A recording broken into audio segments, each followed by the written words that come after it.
ফেরিঘাটে আপনার গাড়ি উল্টে পড়ে গেল, কেন? এখানে রেলিং নাই কেন? এখানে একটা ভালো রেলিং কেন ছিল না? তাহলে এটার জন্য দায়ী কারা? কাদের দায়িত্ব ছিল এটা দেখভাল করা? এই রিস্ক এখন হয়েছে, আরও আগে হতে পারতো, পরে আবারও হতে পারে।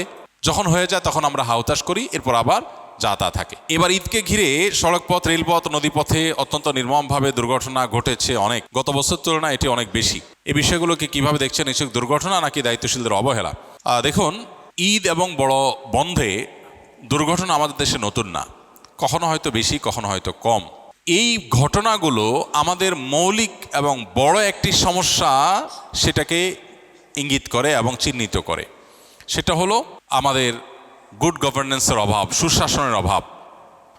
ঢাকা থেকে ঈদের বন্ধে মিলিয়ন মিলিয়ন মানুষ, লক্ষ লক্ষ মানুষ বের হয়ে যায়, বরং কোটি মানুষ বের হয়ে যায় গ্রামে।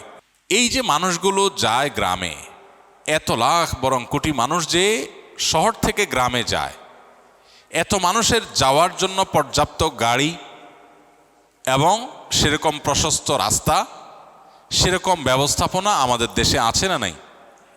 নাই। তো যেহেতু নাই, সেহেতু এই মানুষগুলোকে সার্ভিস দেওয়ার জন্য বা এই চান্সে কিছু উপার্জন করার জন্য নষ্ট গাড়িটাও রাস্তায় বের হয়।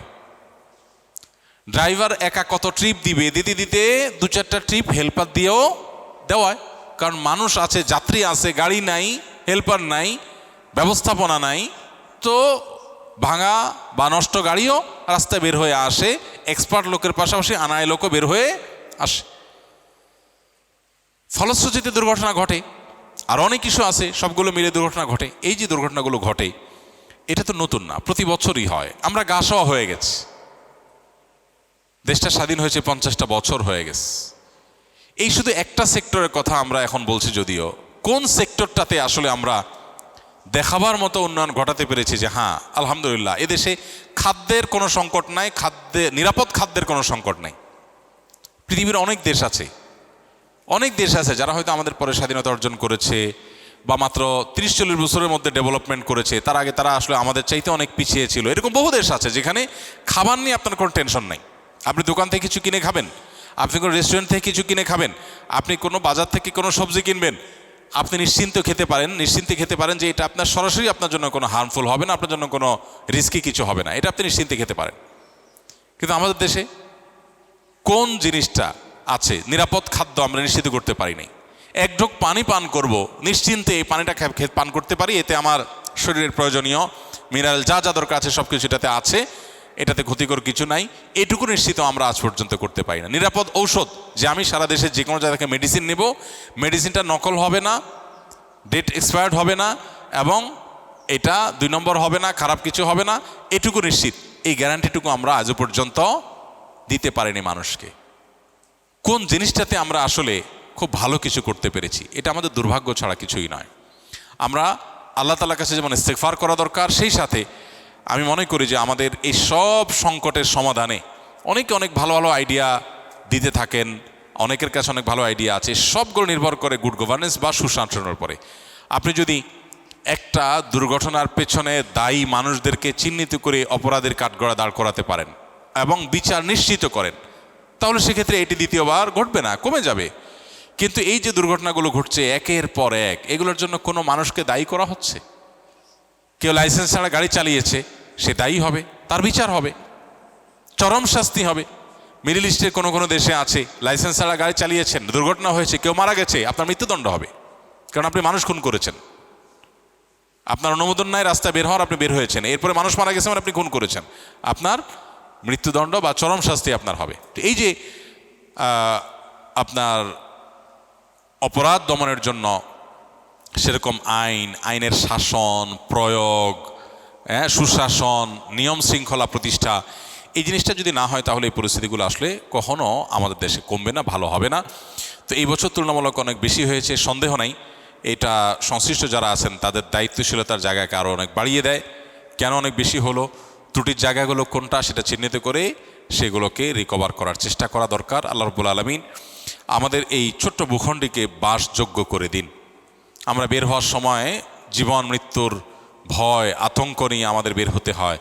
আমরা কেউ বের হলে মৃত্যু তো যে কোনো মুহূর্তেই হতে পারে, কিন্তু এই যে অস্বাভাবিক মৃত্যু এত অধিক পরিমাণে অবহেলাজনিত কারণে আমাদের ব্যবস্থাপনাগত ত্রুটির কারণে এটা কোনোভাবেই আসলে গ্রহণযোগ্য হতে পারে না।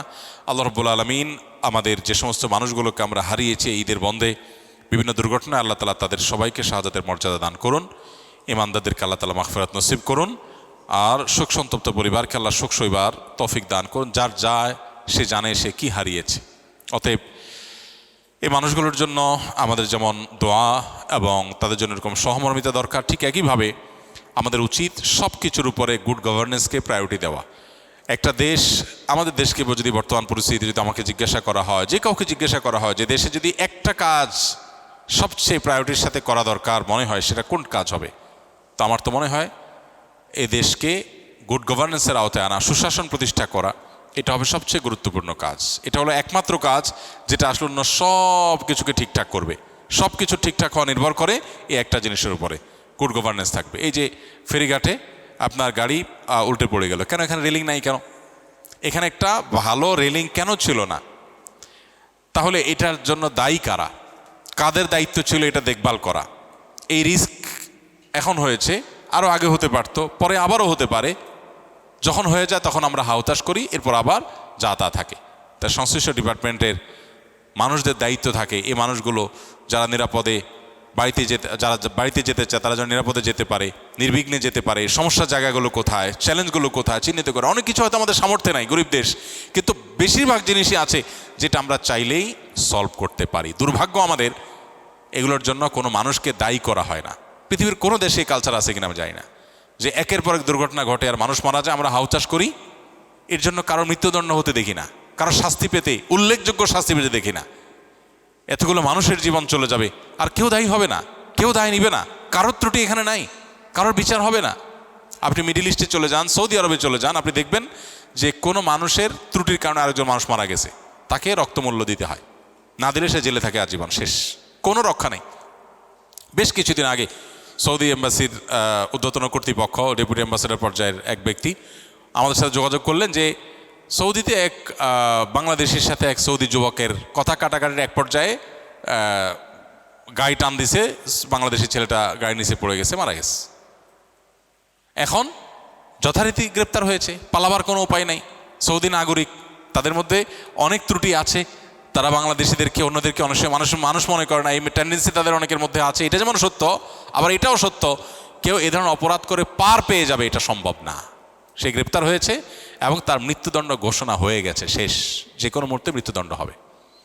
এখন তার ফ্যামিলি সৌদি এম্বাসির হাতে পায়ে ধরছে যে মৃত ব্যক্তির আত্মীয় স্বজন যদি মাফ করে, শরিয়া দৃষ্টিকোণ থেকে মাফ পায়, প্রয়োজনে টাকার বিনিময়ে হলেও তারা মাফ করতে পারে, যেন মৃত ব্যক্তির আত্মীয় স্বজনকে বুঝা মাফটা আদায় করা যায়। তারা চেষ্টা করছে, যদি মাফ না করে তাহলে মৃত্যুদণ্ডই হবে।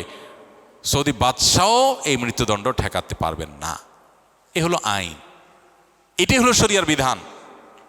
এখন আমাদের দেশে অর্ধশত মানুষ মরে যাচ্ছে, কিন্তু এর জন্য একটা মানুষেরও মৃত্যুদণ্ড হবে না, একটা মানুষও চরম শাস্তি হবে না, বা একটা মানুষেরও দায় নিতে হবে না। তাহলে একই ঘটনা আবার ঘটবে।